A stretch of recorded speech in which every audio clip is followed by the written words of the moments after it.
The 1969 Stonewall Riots helped ignite the modern gay rights movement. Out of control. Go. They weren't going to go back into the closet. They were going to go be out there, and they were going to be out and proud. It was a perfect storm of years of oppression. But Stonewall is just one moment in the history of LGBTQ life in America. This is a story about acceptance and about identity. Objects at the Smithsonian tell hundreds of these stories. Matt dreamed of a happy ever after. And they are still being written. I'm getting hate mail all the time. We are who we are, out and out and proud.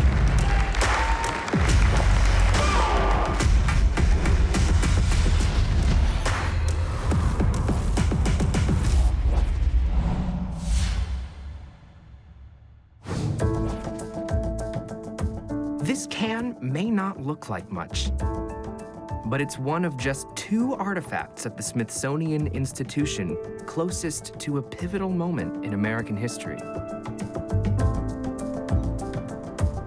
It happened in June 1969 at a New York tavern called the Stonewall Inn. Mark Siegel was there. He was 18 and gay. Back then, his nightlife options were limited. In 1969, gay people had 0 rights. In the state of New York, if you served a known homosexual, you would lose your liquor license. It was also illegal to dress outside gender norms.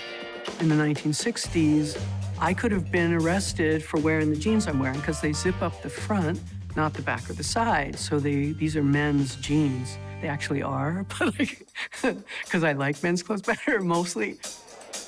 The Stonewall Inn was one of few places that accepted LGBTQ people.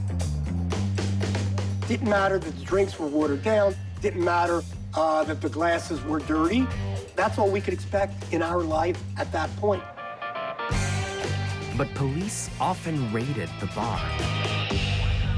I mean, the things you heard were, oh, they didn't make their payoff this week, so that's why the police are coming in.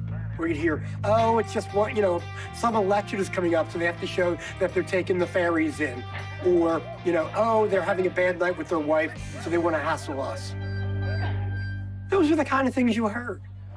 On June 28, 1969, something snaps, and the kids fight back, igniting violent demonstrations over several days. I think in that moment, so many things came across in all our heads. We already watched how women had organized. We already watched how the Black community had organized. It was time for us to organize and fight back.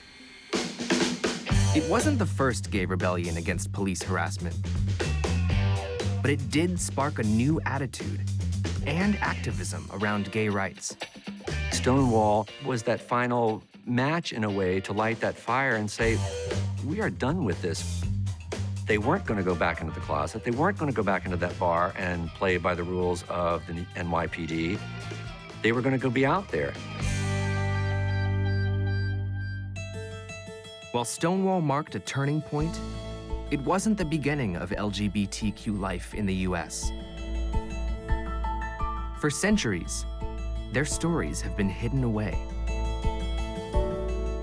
Partly because people didn't want to be known back then. People often destroyed records, burned your papers, your letters, anything that referenced a gender-fluid identity.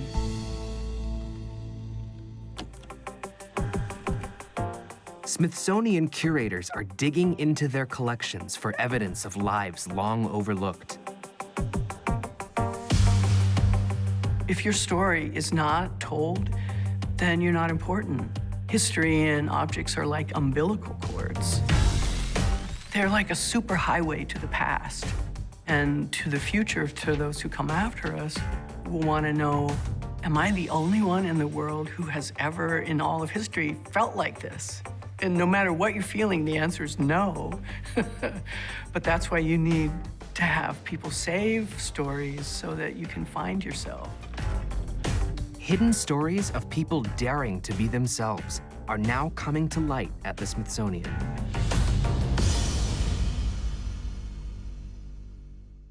Come on, girls! Let's show them how we do it! 100 years before Stonewall, this costume was made for a gender-bending superstar. It was famously worn not by an actor, but by an actress, Charlotte Cushman, the Meryl Streep of her day. She was the most famous American actress of the mid-19th century. Comedy, drama, female characters, male characters. She has a really broad repertoire.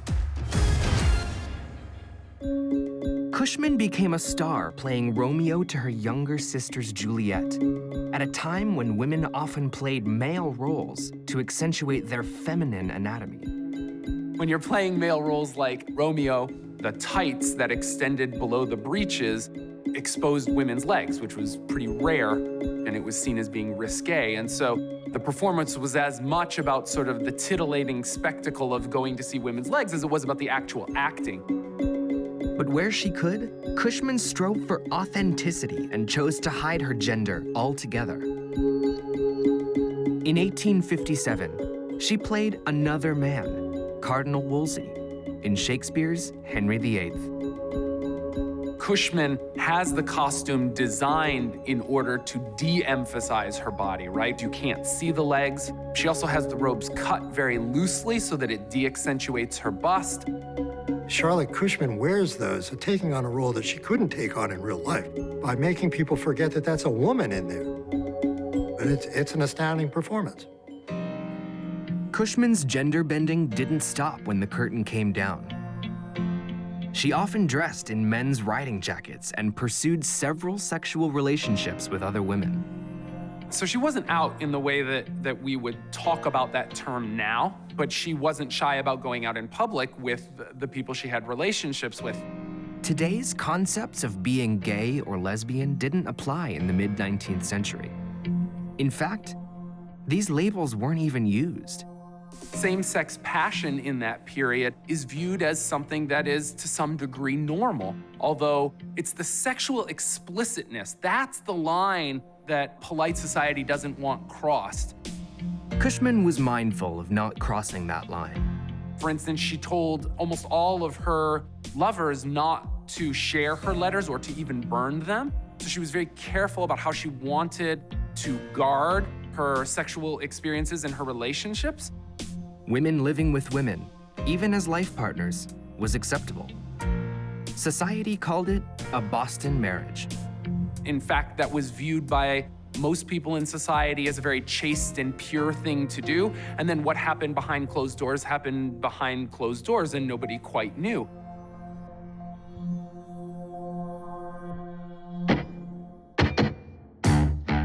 Another artist of the era wanted to blast those doors open. Walt Whitman is the first great American artist. He's the poet of emotions. His masterpiece, Leaves of Grass, was labeled obscene for its outspoken and sensuous nature. Whitman wanted it to be improper. He was standing outside of American society, and he was creating something completely revolutionary. The frontispiece for Leaves of Grass shows him very handsome with open-throated shirt. He's standing there with sort of hands on hips with the hat cocked back on his head. Like, yeah, you're coming at me? I'm Walt Whitman. He was also not shy about sexuality and wove homoerotic themes into his poetry. It's impossible to miss it, particularly in the Calamus poems, but also the 28 men nude bathing in Leaves of Grass. But despite having male lovers, Whitman didn't identify as gay. Walt Whitman, like Charlotte Cushman, lives in this period where homosexuality as an identity doesn't exist. He's expressing whatever his passionate feelings are, sort of regardless of what decorum and respectability might say. Yet Whitman paid a price for bearing his soul. He never saw the commercial success that Cushman did. but his artistic legacy would far surpass hers. He was able to define a new vision, a more inclusive vision of the United States in a way that no one had ever done before. So you have the extraordinary situation where a gay man becomes the voice of American democracy precisely because he's outside of it. Other cultures were more open to individuality. In 1886, Smithsonian anthropologist Matilda Stevenson invited Wewa, a Zuni artisan, to come to Washington, D.C. Stevenson is introducing her as a Zuni priestess, as a somewhat exotic person to perform native culture within the capital in various ways. Truth is, Wewa was not a priestess. In fact, Wewa was male-bodied with a female identity. There's every indication that Stevenson, in the beginning, did not know that Wewa was a man. And Washington society accepted him as a woman. Wewa charmed the Washington elite with Zuni culture and skill as a weaver. Being male-bodied was by all accounts inconsequential. Within Washington society, there is no concept in those days of transgender. So it's not even an option at that point to have that kind of discussion. People were willing to stretch their understanding of someone because they're not of their culture. Wewa donated this loom to the Museum of Natural History, where 2 Zuni guests have offered to shed light on Wewa's role in their culture. It's just a different way of acting than your gender, of having not a gender bias, but just accepting who people are. And that was Tlahma. Tlahma. The word Tlahma is referring to specifically a male that has female characteristics or a personality. And it's always been accepted in Zuni as something that is natural. Wewa was also gifted with clay. Not only did they make ceremonial baskets like this one, they broke Zuni tradition by taking on the female task of pottery. It was just a woman's role, the women's job to make pottery. It was bad luck to have men around when the women were firing the pots. But now it's changed. And now there's a lot of famous, well-known potters that are men. And I think it might have been Wewa is the reason why it changed. This was a person that was just a gifted artist, and she's made a very big impact and contribution to the community. So it sounds as though if Wewa is a role model today for Zunis, it's not just about gender, it's really as an artist. And the sexual orientation and preference for Wewa was just secondary. And I think that's one of the good traits of being a Zuni is that, you know, we're very open. We're not biased in how we want people to be. Well, most indigenous people around the world have really different understandings of gender identity and sexuality than Judeo-Christian European traditions. Homosexual becomes a term around the 1890s forward, and it's a pathology. It's a term used to describe a disease or mental illness. In the 20th century, being different would become dangerous in new ways. You're going to be marked as psychologically unfit, a pedophile, you know, someone who is a scar on society.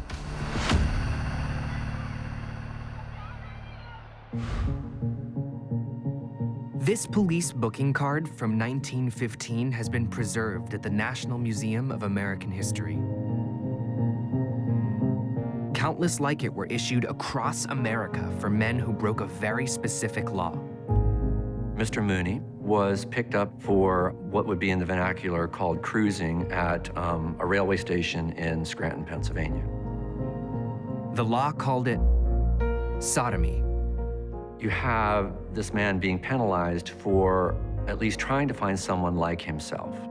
Police could raid your home in the privacy of whatever you were doing and arrest you. Even if you were suspected, you could be arrested.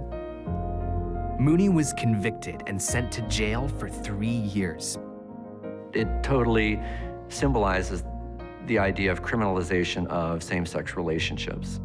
Sodomy laws outlawed what were deemed to be unnatural sexual acts and would remain on the books in many states as late as 2003. People were afraid of us. People stigmatized us. They arrested us, harassed us. We had to watch our backs all the time. Those brave enough to pursue gay relationships through most of the 20th century did it in secret, leading invisible lives. I'm reaching out. Well, I'm reaching out.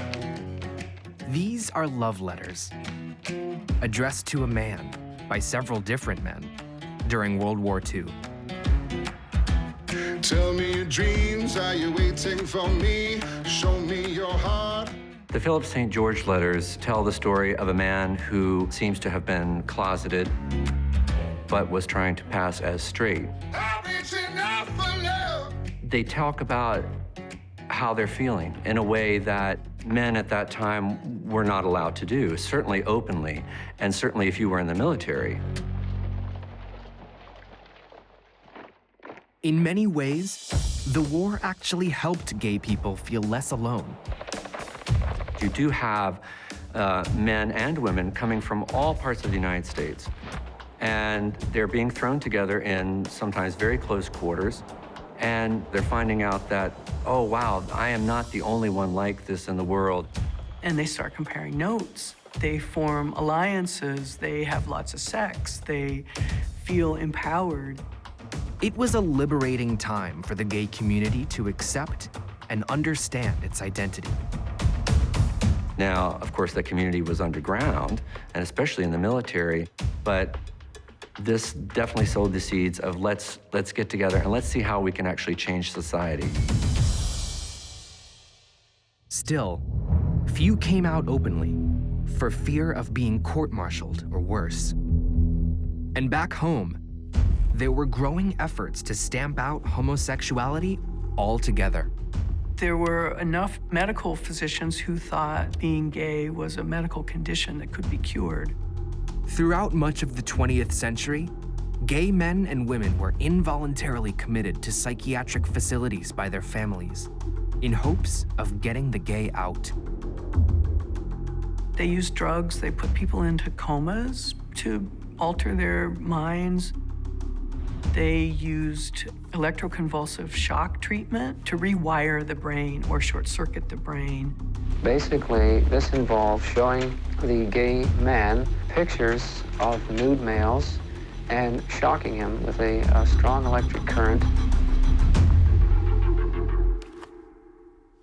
Lobotomy was another brutal procedure intended for all sorts of mental disorders. This tool was used by Dr. Walter Freeman. Freeman's technique was you go in behind the eye through the eye socket and you just wiggle it to disconnect the frontal lobe from the rest of the brain. Typically, this removed any personal drive, but often left patients severely disabled. Of the thousands of lobotomies Freeman performed, roughly 40% were on homosexuals. These extreme methods were part of a larger effort to suppress LGBTQ people. And by the 1950s, a new movement set out to stop it.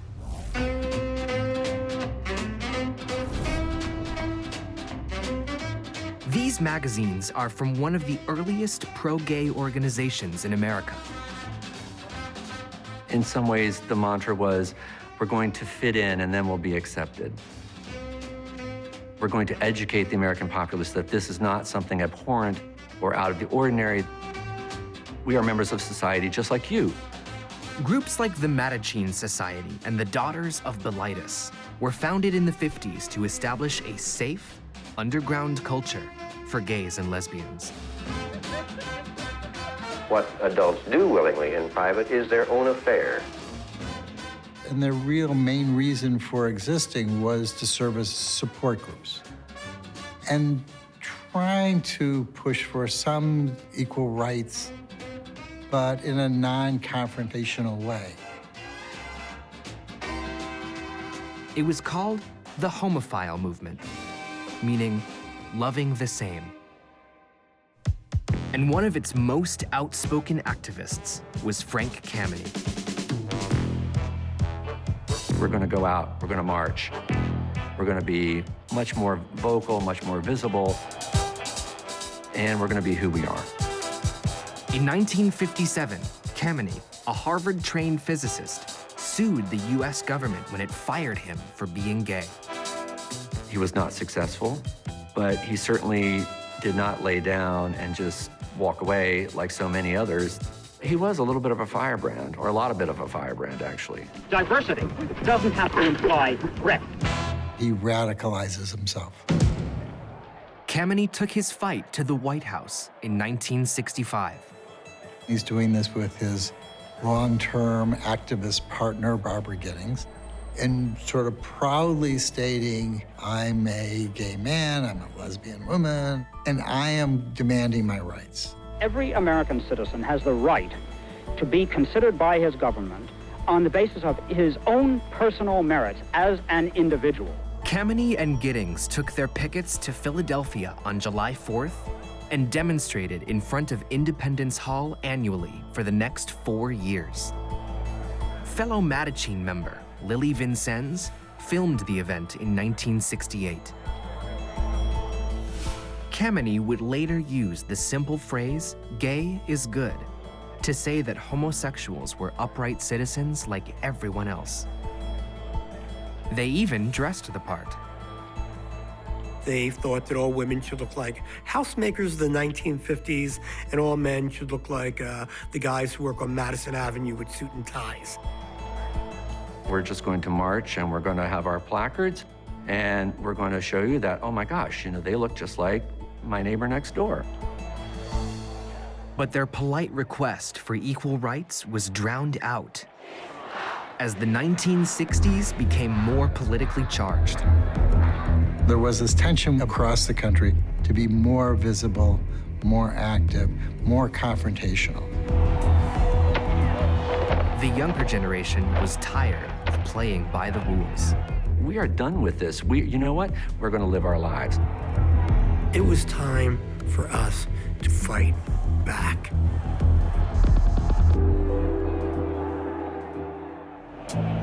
Down in Greenwich Village, the New York night is, well, it's different. Mark Siegel was 18 when he moved away from his family in 1969 and came to Greenwich Village, a well-known bohemian district in New York City.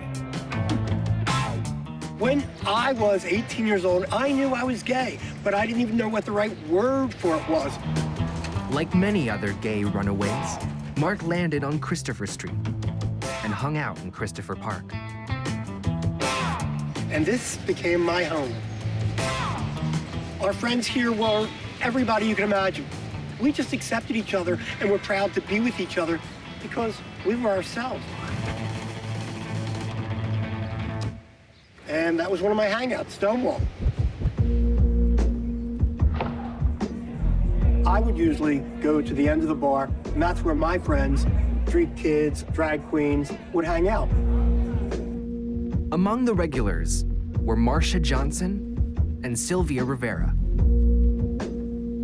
Both Johnson and Rivera worked the streets and performed for money.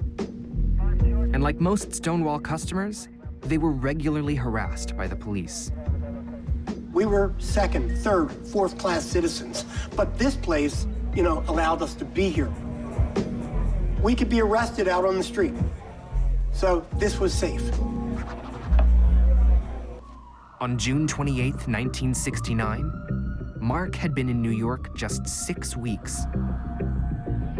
So that night, I was in the bar, and all of a sudden, the lights started flickering on and off.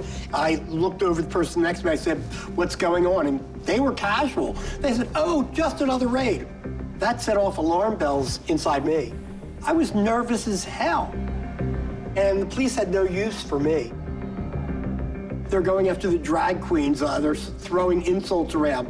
But me, they just carted me and let me out. And I was glad to get out of the bar. When Mark got outside, a small crowd was gathered around the entrance. People would start applauding when someone got out. People started saying things to the police as the door would open. And the most vocal and loudest were the drag queens. They had nothing to lose. Stand up stronger. Everything society could take away from you had already taken away from them. This was their home. Somebody threw something at the door.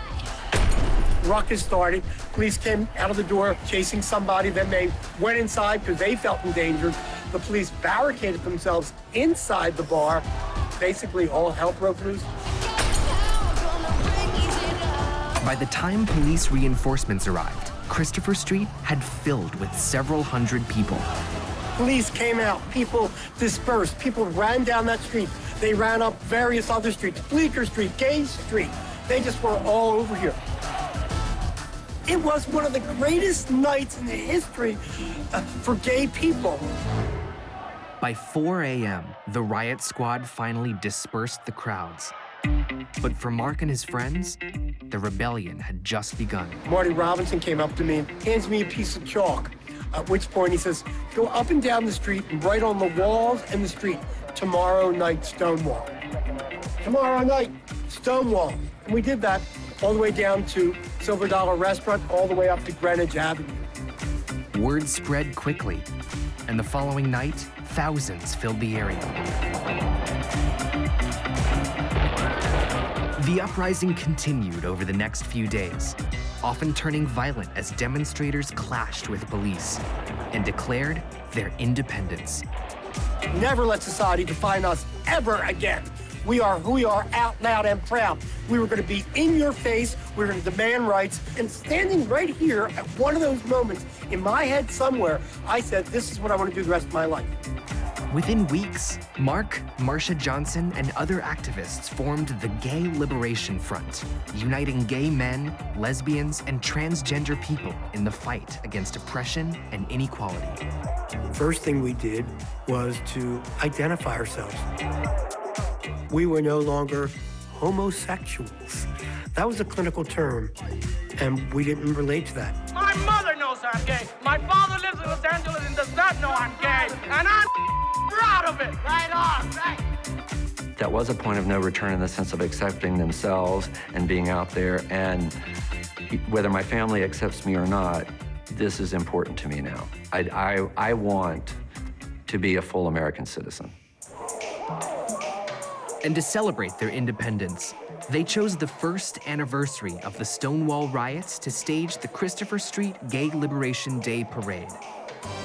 We're going to dare to be ourselves, really be out there. We're going to have a parade right down one of the most famous avenues in New York City. On June 28th, 1970, thousands marched from Christopher Street up 6th Avenue, all the way to Central Park.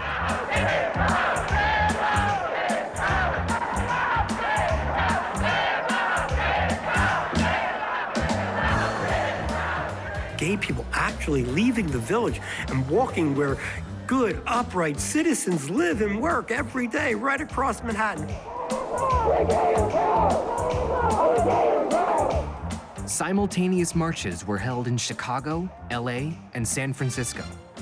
They were the first gay pride marches that have been held annually in cities across the US ever since. Mark's original sticker and donation can now live at the Smithsonian. That little sticker, which was the most we could afford to promote that first gay pride, 1970, 1 year after Stonewall, was a statement unto itself. While many were demanding visibility and acceptance within mainstream culture, some began rejecting the entire system. They're starting their own groups that are women-only spaces. They're questioning patriarchy. They're questioning feminism. They're questioning religion. Women-only communes like the Furies adopted a feminist version of Wicca, a neo-pagan religion. Separatist Wiccan groups worship the goddess or Mother Earth, try to revive old religious practices that don't include the power of men. While feminist Wiccan practices gained popularity through the 70s and early 80s, the larger LGBTQ movement continued to grow.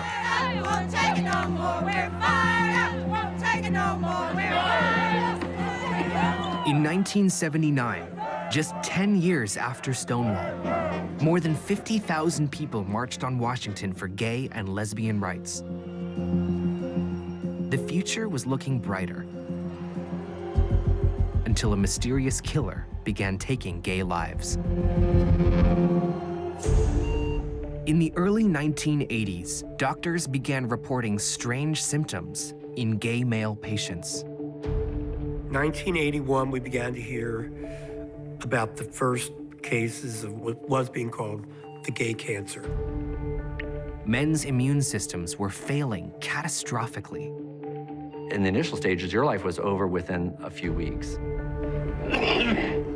No one could identify the source of the disease. If it is contagious, which we don't know really, but if it is a contagious agent, then it is transmitted by very, very close personal contact. And some hospitals were refusing to take patients. Some funeral homes wouldn't take the bodies. They would be left in alleyways. As panic mounted, the government did little for research efforts. Some religious people said, you know, this is God's plague on those people. God is striking you down. 2 years would pass before they discovered the virus and gave it a name: HIV. By that time, more than 3,000 had died. At one point, you're just going to, every weekend was a funeral. And it angers you because nothing was being done. Demonstrators demanded that more be done to find a cure.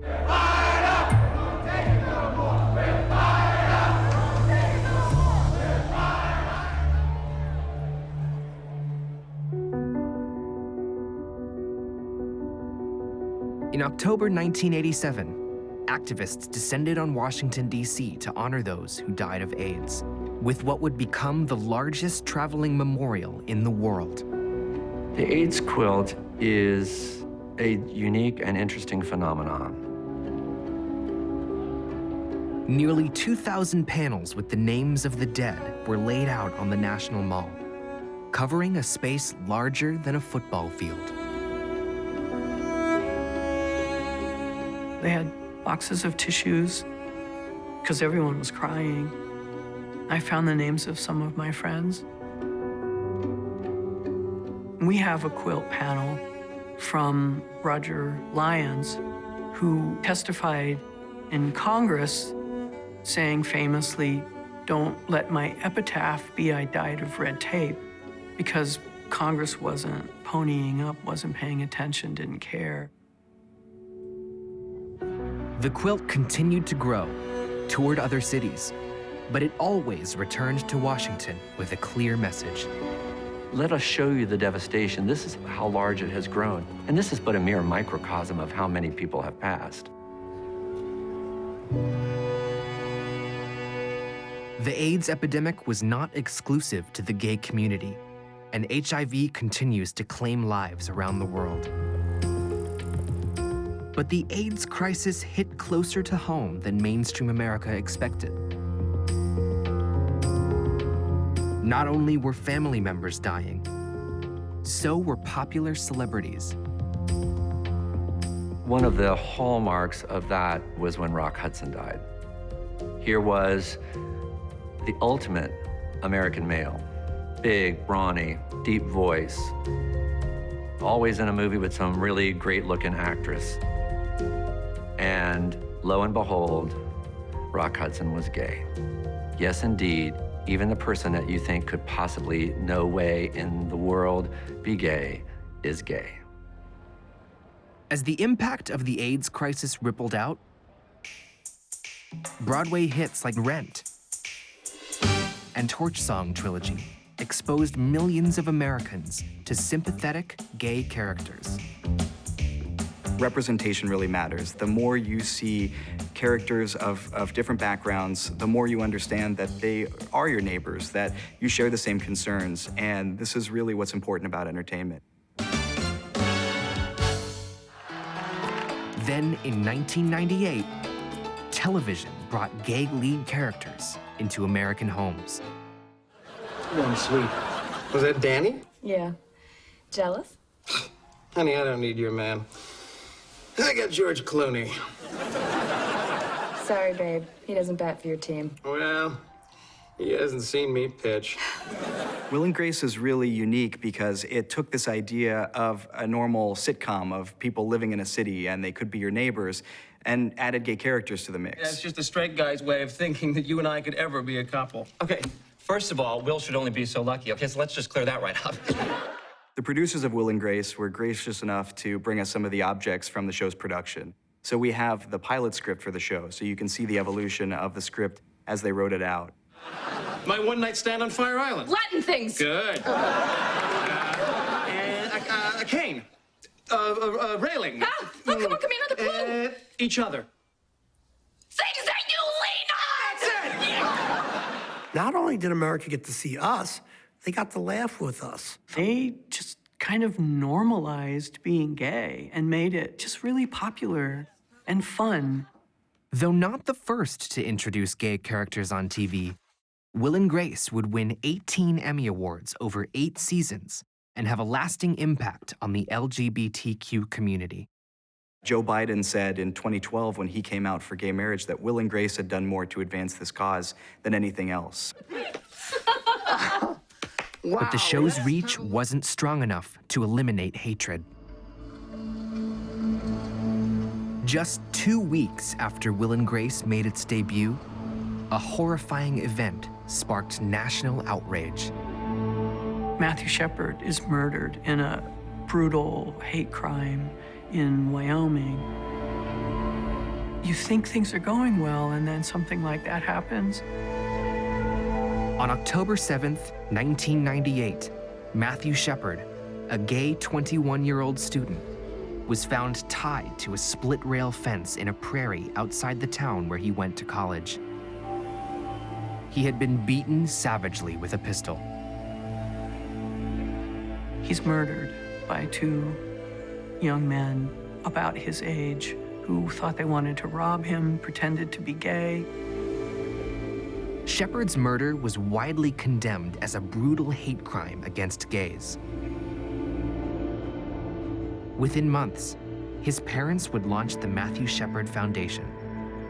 We decided to set up this foundation in Matt's name to use this money in a way to help younger LGBT folks have a better, safer life. Their work would help pass the Matthew Shepard and James Byrd Jr. Hate Crimes Prevention Act, Capacity to love, signed by President Obama in 2009. I'm pretty sure Matt would be pretty astounded that his story is the one that people are using to define change for the LGBT community. 20 years after his murder, Matthew Shepard's parents donated many of his belongings to the Smithsonian's National Museum of American History.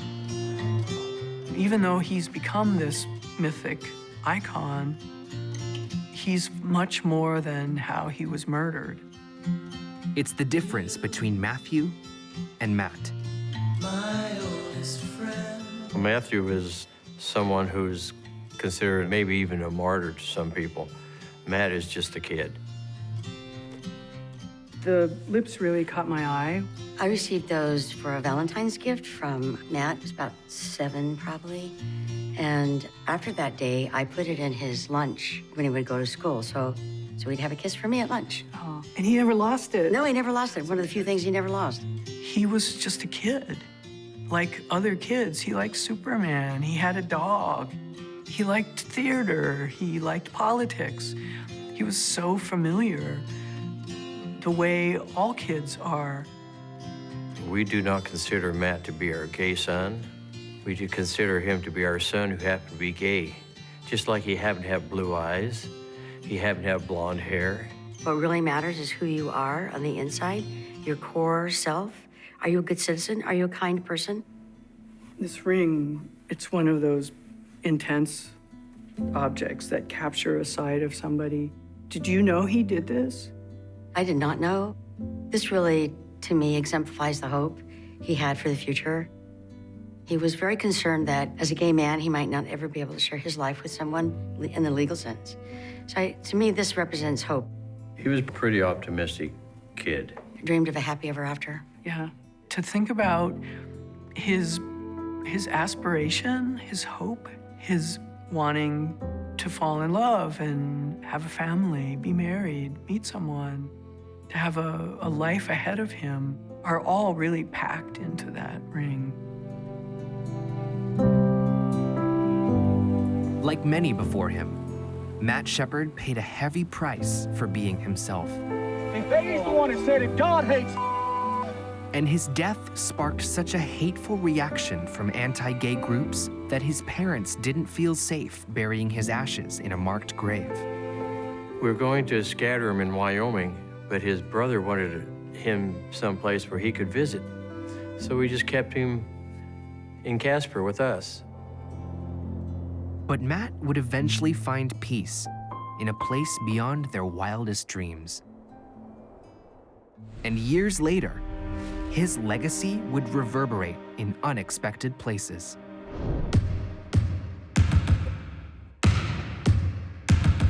In 2013, NBA player Jason Collins dropped a bombshell on America's #1 sports magazine. In the middle of his playing career. There's a tremendous amount of risk because Jason Collins could not have been picked up by another team. He was a free agent. He didn't have the protections that most NBA players who are under contract have. The 34-year-old Collins had already played 12 seasons. Many said his career was finished, until an old friend reached out. The coach of the Brooklyn Nets at that time was his former teammate, Jason Kidd. On Kidd's advice, the Nets signed Collins in 2014. It would be his final season with the NBA. But his first playing as an openly gay man. Number 98 could finally be himself, sharing the meaning of his uniform that had been hidden for years. It's when he joined the Boston Celtics in 2012 that he decided to wear the number 98 because it represents the year 1998, the year that Matthew Shepard was killed in Wyoming because he was a gay man. As a final gesture of support, Collins' teammates signed his jersey when he retired. Today, Collins works for NBA Cares, a global community outreach initiative that helps younger athletes accept their sexuality. Each person that speaks up and lives an authentic life and speaks, their truth, it'll make it easier for the next person. Someone like Jason Collins who comes out can become not only an inspiration for a lot of the other queer people who play sports, but also to help push manhood to be less constricting for all men. Jason Collins risked his career going public. Gene Robinson risked his life. When he became the first openly gay bishop in the Episcopal Church in 2003. While I could be, reasonably anonymous gay priest in New Hampshire, people around the world knew that I was being elected a bishop for the whole church, and they were horrified by that. Hate mail and death threats poured into his office, trying to prevent his consecration. But the New Hampshire diocese moved forward under incredibly tight security. I was told that we had sharpshooters on the roof, we had bomb-sniffing dogs, we had policemen on horses, and I had to wear a bulletproof vest. Well, I didn't have to, but I didn't want to die. I wasn't interested in being a martyr. I just wanted to be a bishop, right? My brother, the people have chosen you and have affirmed their trust in you by acclaiming your election. If there was an attack, an armed bodyguard would rush Robinson to a room where 3 bishops and a photographer would be waiting. So that they could lay hands on me, make me a bishop, and we'd have a photograph to prove it. And the consecration itself wouldn't be foiled, assuming I wasn't dead. My brothers and sisters in Christ, greet your new bishop coadjutor. Wonderfully, none of that happened, and here I am. Bishop Robinson has agreed to donate some of his personal objects to the Smithsonian as part of the ongoing collection for LGBTQ history. Hi, Catherine. How are you? Come on in. So it's so great to have you here, finally. Thank you so much. I can't thank you enough. I've actually assembled some stuff for you to look at. Take your stuff out and just throw it on the chair there. What we got? These were the vestments that I had made for my consecration. I'll just show them to you a little bit here. You had to wear a flak jacket. Yeah, so right? I actually wore a bulletproof vest under these vestments. Yeah. Beautiful. Though Robinson survived his consecration, for years after, he and his partner received death threats. This one has got a lot of obscenity at the beginning, but my God, how can you read that? Yeah, you SOB, still spreading AIDS, that's the only thing you're good for. More obscenity. This one wins the most creative award for hate mail. I mean, it's like out of a 1940s grade B movie, right? Where the murderer cuts... Ransom note or something. I have a bullet for each of your heads when you least expect it, and that's a picture of me and Mark taken from the internet. One of the closest times I came to being killed was in 2009. We get a call from the Vermont State Police, and they say, Bishop Robinson, we've just arrested a man here, and he had a sawed-off shotgun and tons of ammunition. And we're pretty sure he was on his way to your house to ring your doorbell and blow your head off. There was also hope and support. The supportive ones really nourished me. I mean, I would get emails and notes and letters from, you know, some teenager in Podunk, Iowa, saying, it's the first time I've ever seen anybody put their sexuality together with their spirituality. This gives me hope about my life, which of course is why I was doing all this, right? Was for the next generation of It saves lives. people. Yeah, It does, I think so. I think so. So it was totally worth it. Robinson received many tokens of love and support, including a cross made from gold objects that his parishioners donated personally. Being able to document your journey and all of the joys and the suffering and all that you've gone through so that we can all learn. I'm so grateful to you that you trust us to be able to be good stewards. So thank you. It's my great honor. Thanks. Thank you so much. In October 2018, Gene Robinson helped Matt Shepard's parents finally lay their son to rest at Washington's National Cathedral. You are safe now. Oh, yeah. And Matt, welcome home. Those were not just words for Matt. They were words for all of us.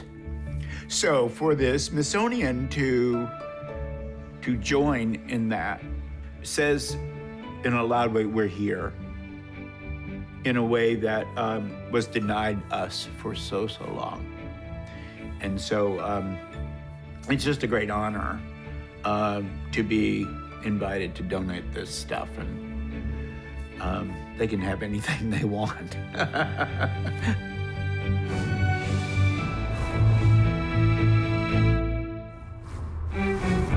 Come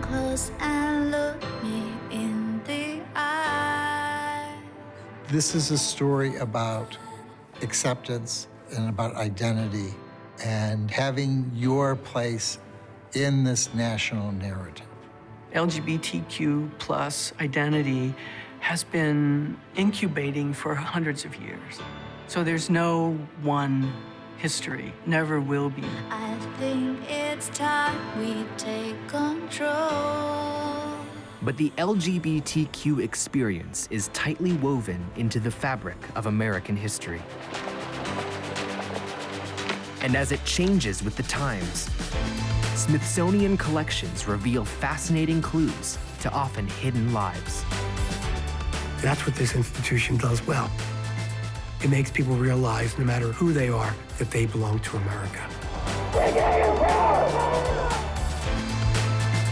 It's really important that we preserve these materials. It comes down to respect. Can you be who you are and be safe? It's all about enlightenment and just making this tapestry of American history that much fuller, brighter. It is becoming easier to say, this is who I am.